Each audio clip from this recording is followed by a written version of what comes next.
Hi, I'm Robert Shelby, Chief of Police for Shelby Township, and welcome to Straight Talk.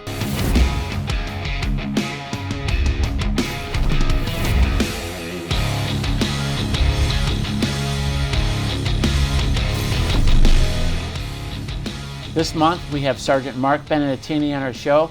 He's a supervisor of our Community Services Unit. Mark, welcome to the program. Thanks, Chief. Great to have you. Nice to be here. I wanted to have you come on the show and talk about, first of all, you're a 16-year veteran. You've been a sergeant for what, 3 years now? Correct. 3 years. You're a supervisor. You've been all over. You've handled our traffic unit. You've handled our Community Services Unit. You went back and forth. You've handled both. You've done everything the department has asked you to do, and we're very happy you do that for us. Thank you. Very talented young man. But the reason I wanted you on the show is 16 years around the department, and you were during the dark ages where we went 8 years without hiring anybody, right? Correct? Correct. 8 years, and you were probably one of the last ones to get in the door, right? Yep, I was. And then you see no hiring for 8 years, and then over the last 2 years and 10 months, we've hired 28 sworn officers. Let's talk about the transition. Yeah, it's been a big transition. Like you said, when it's been here 16 years, so those first few years I was hired, I was at the low end of the seniority for quite a while. The officers that got hired in, and back at that time I was just thankful to have a job. It was very competitive getting in the department at that time. You were testing against 300-400 people to get in. But like you said, the last 3 years, there's been a ton of transition, a ton of new hires that we've hired here, and it's good to see. And it's very competitive out there. I mean, departments are trying to hire, trying to find good quality candidates, and I think we've done a good job of rooting out some quality candidates and getting some new blood in the door. Yeah, it was similar in Southfield and Detroit, where you've had tons of candidates trying to get hired, and now the candidates have dried up.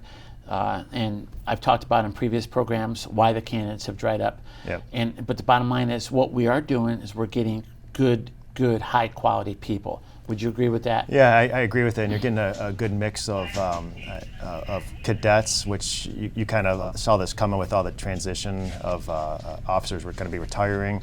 So you started the cadet program, which helped root out, get these cadets in the door. We could kind of see how they operate and if they're going to be a good fit for the department. And then the cadets, it works the other way around too. The cadets, they can work for our department and see if this is meant for them or not. And if we like them and if they're doing a good job, we send them to the academy. And sometimes it doesn't work out and they quit.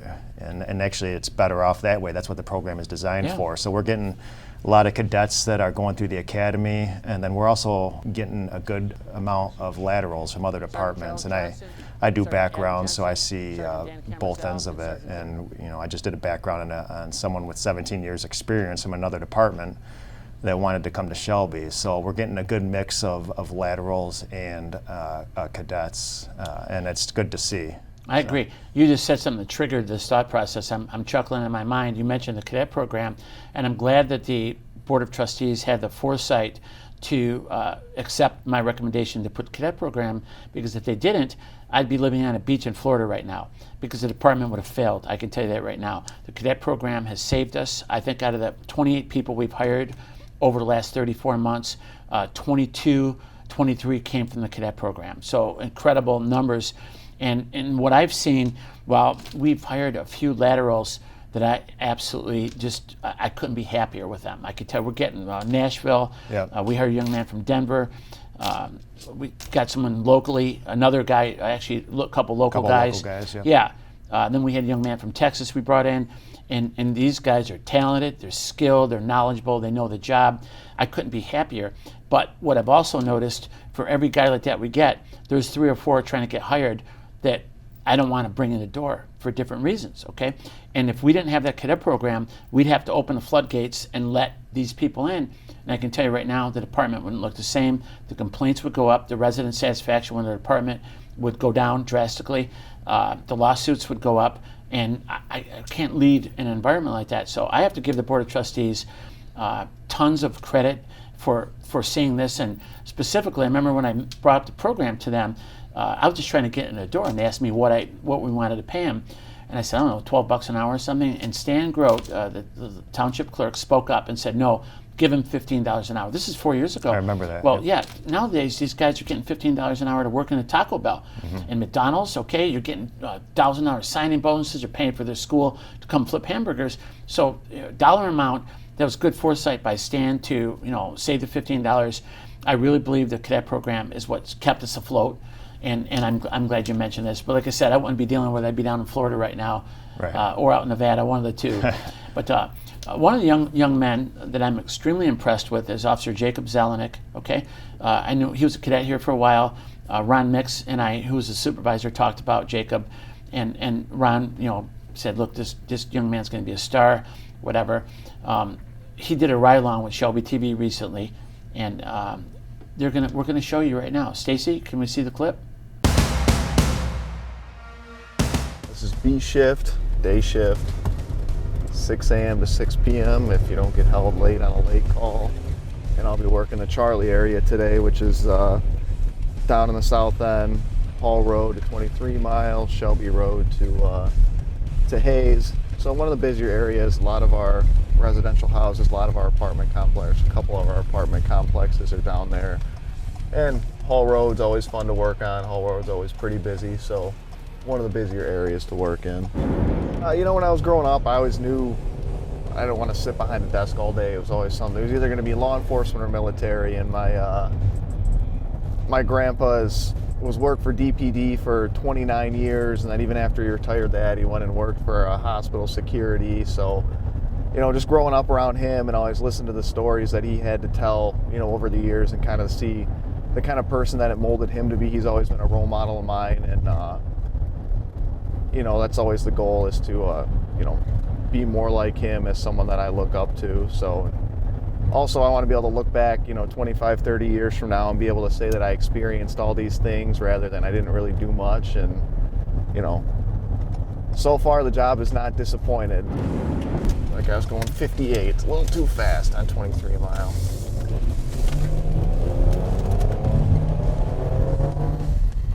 Charlie. 23 west of Van Dyke, pulling to the Baptist Church. Morning. Hi. Officer Zelenak, Shelby Township Police Department. I pulled you over this morning. And I was speeding. You know how fast you were going? What's that? 53, I had you at 58. It's a little too fast. It's a 45 mile an hour zone on 23 mile there. Where are you headed to this morning? Home. I just dropped my mom off at Amazon. Okay, she work at Amazon. Okay, where do you stay at? 22 in Michigan. Okay, you have your license, registration, proof, insurance on the vehicle? Perfect. All right, hang tight for me. I'll be right back. So she's speeding. She's going 58 and a 45, just 13 over. That's usually like my threshold is like 13 to 15 for when I'm going to stop somebody, because that's when it starts to become, a little too fast, where if somebody slams their brakes in front of you, you're not going to be able to stop. She hasn't had a ticket since 2014. She's a township resident. She's going to get a pretty good break this morning. I'm not going to write her for the 13 over that she was going, which is a pretty hefty ticket with the points and stuff that are associated with it. And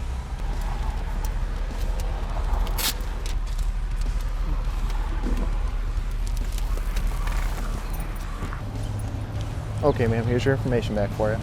So what you did for you. You were 58 and 45, 13 over. It's a little too quick, okay? That being said, I can see you haven't had tickets since 2014. All right, so I'm going to cut you a break. I'm only going to write you a warning for the speed. And I'm just going to write you for impeding traffic, okay? It's a no points violation.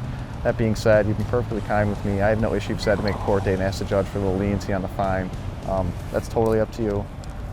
Just call that number within 10 days. Either set up a court date or pay the ticket, okay? You have any questions? Nope.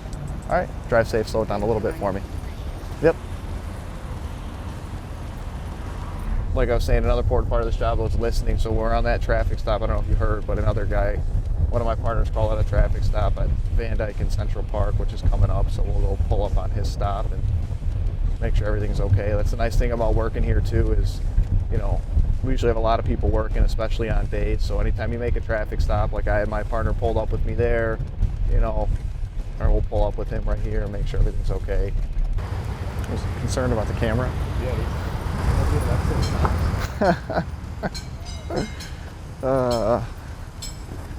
That gentleman asked him if we were doing an episode of Cops.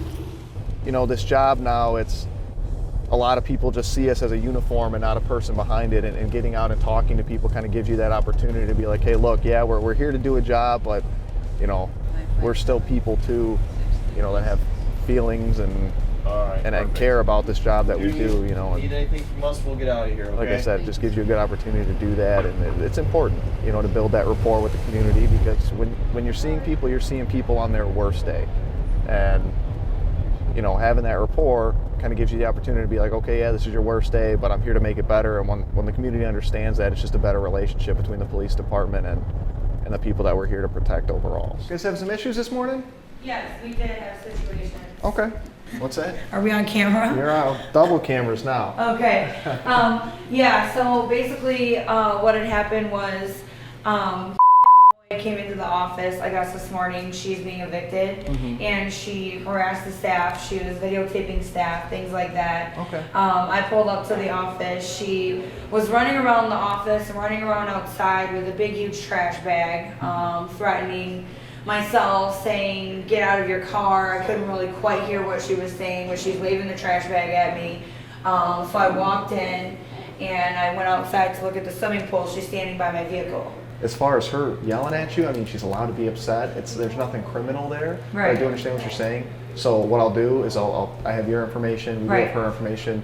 I'll put some notes down. Okay. I can also throw you guys on extra checks, so that way we can have somebody rolling through here throughout the day in case she does come back. Do you know when I mean, she's... that's fine. She comes back and she acts like she's going to attack me, or she comes Oh, after call me, us, then absolutely. it's going down. Oh, That's absolutely. what I'm letting you know, because I'm not. Well, I I'm wouldn't done. say let it go down. I would. I'm I just would, saying, like, if she comes at you, what I would recommend you do is She's either coming stay in in your here car. threatening listen. staff, you know? Well, she can come up here and try to talk, but there's Okay. a difference between coming up here and being You're right. upset about getting kicked out of here Okay. and threatening staff. Okay. Threatening would be more so her saying, "Hey, I'm angry I'm that gonna you're kicking beat- me out, and I'm yeah, going to beat okay. you up, or I'm going to hurt Right. you, or I'm going to destroy your car," or something Okay. like that. All right. But absolutely, if she does come back up here, give us a call. We'll come out and talk to her, and Okay. hopefully we can calm the situation down.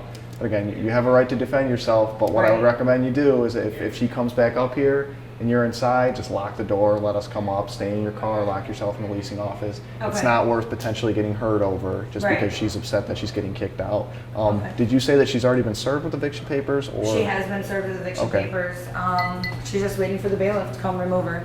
Okay, do you know when So- that's going to happen? I don't, because Shelby Township's a little behind right now. So. Sure. Yep. And obviously when that day comes, you can give us a call and we'll come stand by for a peace officer Okay. detail, make sure that everything's all copacetic. And like I said, if she comes back up here causing more issues, give us a call. We'll come back out and talk to her. Okay, sounds good. Thank All you. right, no problem. Have a better day. You too.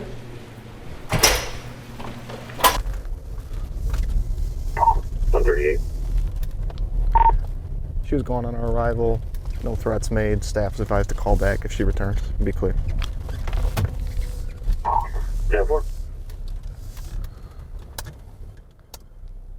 That's someone we deal with a lot in these apartment complexes. People get evicted or people have issues with the leasing office. They want to come and they want to yell, and you know, it's not against the law for someone to want to come up there and yell. And you know, I can't tell her that, hey, she can't have access to you because they're employees of the complex and she's still a resident there. You know, and no threats were made. Obviously, she's got a reason to be a little concerned if she's coming up there yelling at her about being evicted, because you never know. I mean, people are crazy these days, but it would have been nice if she was there still. You know, we kind of squash it then. But sounds like she's, like you said, she's getting evicted. She'll be out of there pretty soon, and then it won't be her issue anymore. How you doing, sir? What's up, man? Y'all petty as hell. Y'all been wanting to put me over way back there, man. What's up? Well, comes back said no insurance on this vehicle. It's always showing your plates expired as of May of this year. Wait a minute. My plates are expired May of this year. That's what the system's showing me. Look at the tag. You got an orange tab on it, but it's saying this plate was junked. Is what? That this car was junked, that it was not usable anymore. That's not true. This is Okay, my I'm name just and telling you everything. what the system's showing me, okay? It's also showing you have no I wish I insurance. would've waited till I got to my interview. If y'all take the vehicle, you drop me off in my interview too, please. I wasn't planning on taking your vehicle. Why would I take your vehicle? I don't know, man. All right. Let me get my stuff out for you. All right, appreciate it. I'm just, Like I said, that could be an issue with the system. I don't know. I mean, I just don't want to be late for my interview, man. It's at 9 o'clock, man. I hope y'all do this quick. Please. all right. This for a new job and I need it. Oh, you just need this. Do you have your registration and insurance for the vehicle? Like I said, if you got an updated registration and everything, I got no issue with it. Do you have insurance on this one? No, No. definitely don't, sir. Any reason for that? I ain't had no money. Okay. It's hard times, man. I ain't I got got money you. like y'all. Y'all get tons of overtime doing what you do. I don't. I don't know That's about why I'm that. going to this new job interview right now. That's all good. Just give me a second. I'll be right back, okay?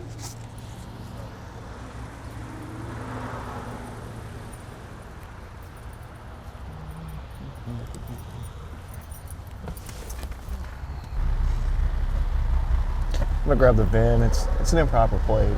It's not a town and country. It's coming back to a town and country, and all his paperwork's on a town and country. So. Yeah. It's clear though. I gotta grab your VIN. Do you have anything with the VIN on it for the car, or do I gotta grab it off the front? Because this plate doesn't come back to this car either. It comes back to your town and country. Okay. When the VIN be up here or something? Yeah. I mean, you have any paperwork on the car whatsoever? Not in here. It's at the house. It's in Okay. the other car. Did you know that's the wrong plate for the car? Yeah. You did know that? Yeah. All right. I had to go to this job interview. How you doing, man? Nice mustache. So did you just throw it on to get on the road or something? Yeah, because the other one up, man. I was on my way to a job and I really need this job. It's right here on 23 at MFC, and this little, like I said, well, when I turned up in here, it threw me off. That's where I was going. It's at 9 o'clock. I got you. Is this van registered to anybody? When I bought it, Right I back. think it was to my mom.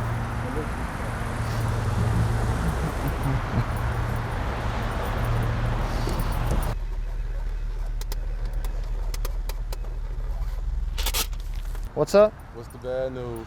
Good news is I'm not towing your car and charging you with 2 misdemeanors for an improper plate and driving an unregistered vehicle because there's no plate attached to this car. Yeah, I get it though. You got to get what you got to get to. You know what I'm saying? You got to get to a job interview. So I'm cutting you. I'm giving you the benefit of the doubt here. You're being real with me, okay? Yeah. But what I am writing you for is no plates on your car. Okay, it's civil infraction. I'm also writing you a waivable ticket for not having insurance on the vehicle. So that one's waivable. Make a court date or something. Pay to get the insurance and all that type of stuff. Right, you got to get insurance on the car because the state of Michigan, you got to have insurance on your car while How driving many days it. do I got for that? 'Cause I think it's like 14 days. 10 days. My recommendation though, if you can't get it done within 10 days, make a court date, show the judge that you got it taken care of when you make a court date. Okay. Maybe he'll help you out then. I can't speak for what he's going to do, okay? Okay. Thank you. Here's man. that for you. You're all set. We'll get out of your hair At so you can least get this there. be my proof while I'm late. There you go. You can give them my name and everything. They can call me. Drive safe, okay? Good luck. What's that? Just filming an episode of Cops. Oh, yeah? No, I swear to God I would. No, man. Just Shelby TV is doing a little ride along, you know. Oh, like State of the township kind of thing. Yeah, Show yeah, people what's yeah, going yeah. on. so is there a website where I can go and watch it if I'm on there? Shelby TV, yeah, you can go Shelby look. TV. Yep. All right. Your big break. You can let them know. You can let your new bosses know you're famous now. All right, man. No problem. Good luck. Drive safe.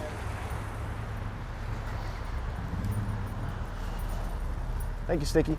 People aren't always happy to see the police. That's just part of the job. But I would say overall, most of the scenes that we go to or when people call us, they're happy we're there.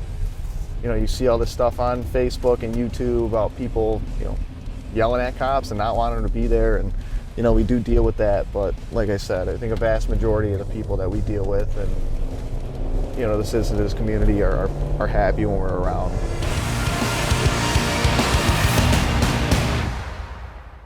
Hope you enjoy that ride along with Officer Zelenick. Like I said, he's a talented young man. He's going to add great value to our department one day, and we're glad to have him.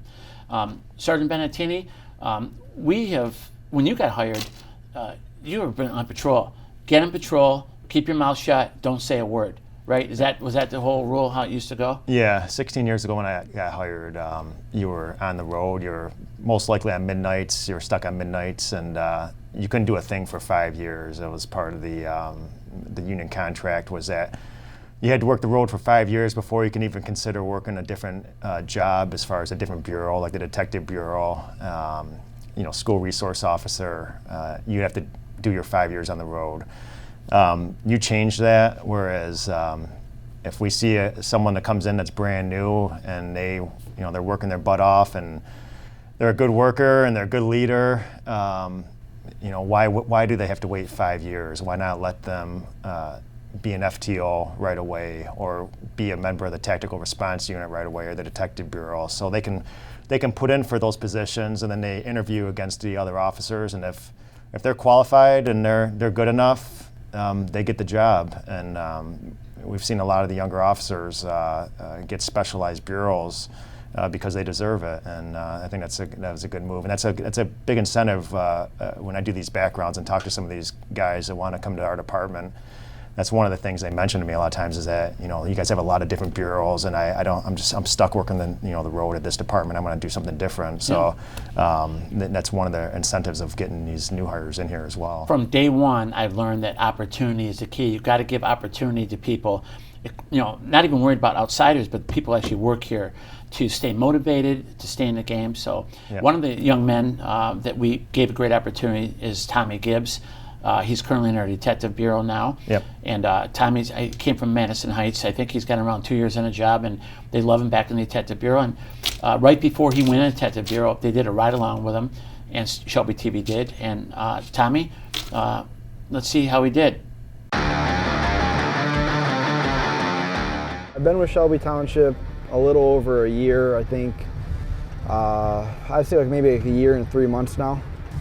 And then before that I worked 2.5 years at another department. So altogether almost 4 years.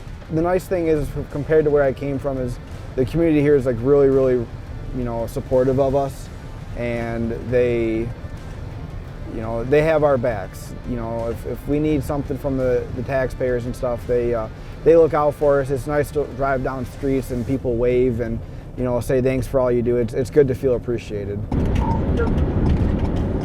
You know, at first it was something that it seemed really interesting. There's something different every day.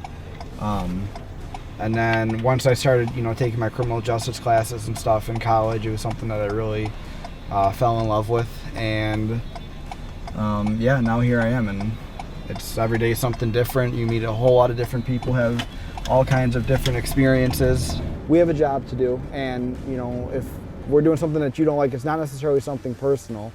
It's just sometimes that we have to do our job, and we can't let our personal feelings, you know, get in the way of that. And then if as long as you want to, you know, go with the program and everything like that, then we're not going to give you any harder of a time than you're already going to have. You know, we're not out here to kind of, you know, stick it to people. That's not our job. Our job is to enforce the law, protect and serve our citizens, and then the rest of it kind of falls in place after that. Tough one. So there's a hit and run at 23 and Shelby Parkway, so we're just going to try and check for the suspect vehicle. It's supposed to be like a blue Ford Escape. So we'll go down there and check and see. As a 2011 Ford Escape. So I see a blue Ford Escape up here.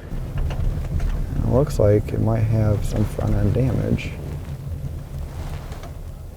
No, ever so slightly. 141 dispatch. I'm out at Kroger, 23 and Hayes. I found a blue Ford Escape with some front end damage. Just stand by for a plate.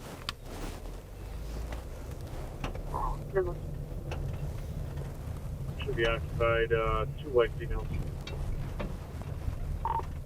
Okay. It appears to be unoccupied right now, but I got a plate. Dispatch when you're ready.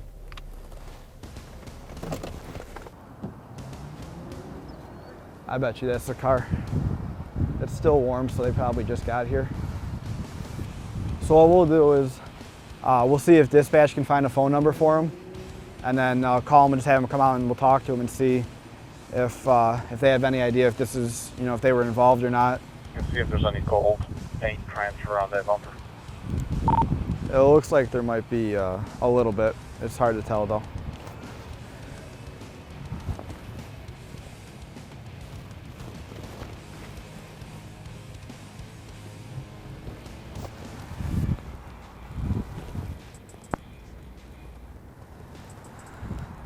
Yeah, it's mostly just scratches, but it's still warm like they just got here. This is the vehicle.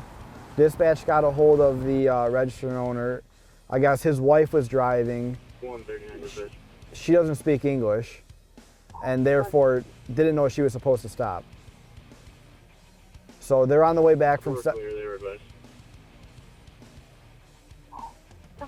Well, they're on the way back to the car. They're not here. They're on the way back from the car.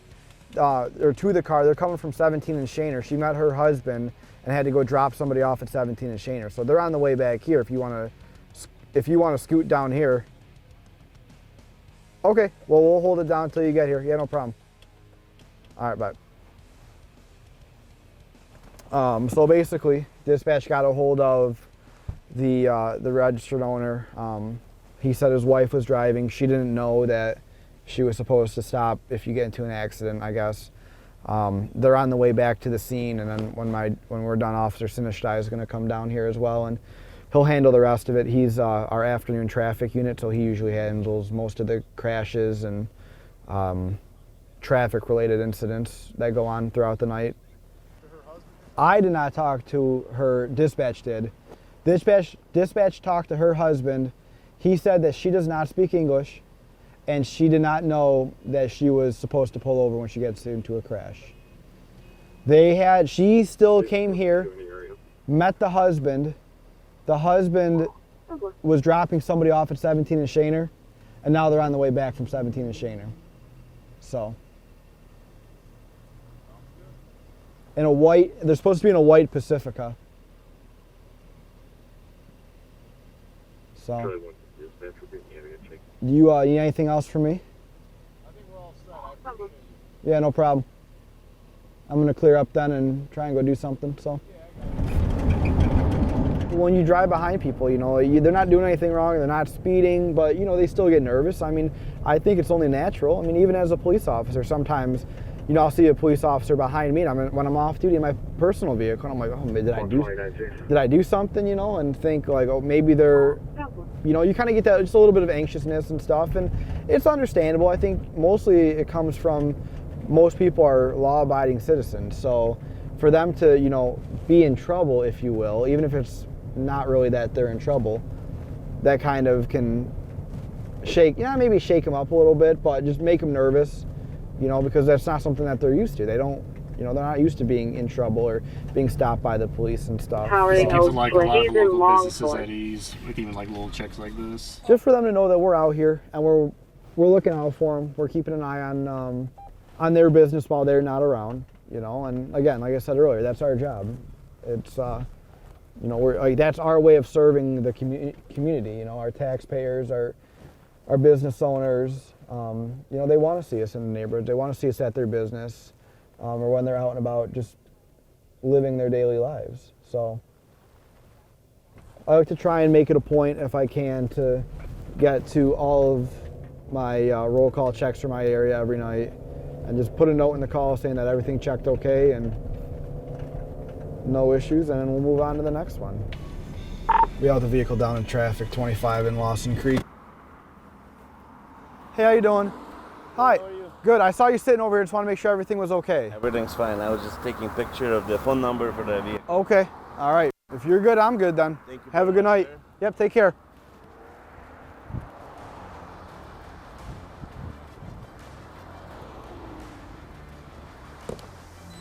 All right. So there's this car for sale over here, and they just stopped to take a picture of it, and maybe they're interested in buying it. But they're all good, so we're good. It can never be too safe with like any kind of stalled vehicle on the road or anything. Yeah, you treat it kind of like a traffic stop. You don't know what you're gonna get. 141 dispatch, clear, they're on the way. You don't always know what you're gonna get. You can get someone that's maybe having a medical emergency, or they're intoxicated, or there's some sort of family problem going on, or like a domestic, or they're broken down. Who knows? You don't know. So I always treat it just like a traffic stop. Cautious, approach the vehicle in a safe manner, and just make sure that that they're okay. They don't need any assistance, and if they do, then we'll just kind of figure it out from there. So.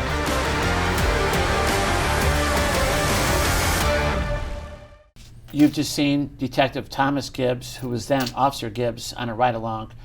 Tommy's doing a great job in our Detective Bureau right now. He was Madison Heights Police Officer of the Year. And when we did the background investigation on him, we had to go over there and talk to the people. And you know what they said?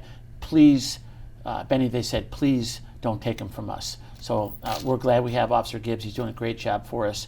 You've been watching Straight Talk. We'll see you next month.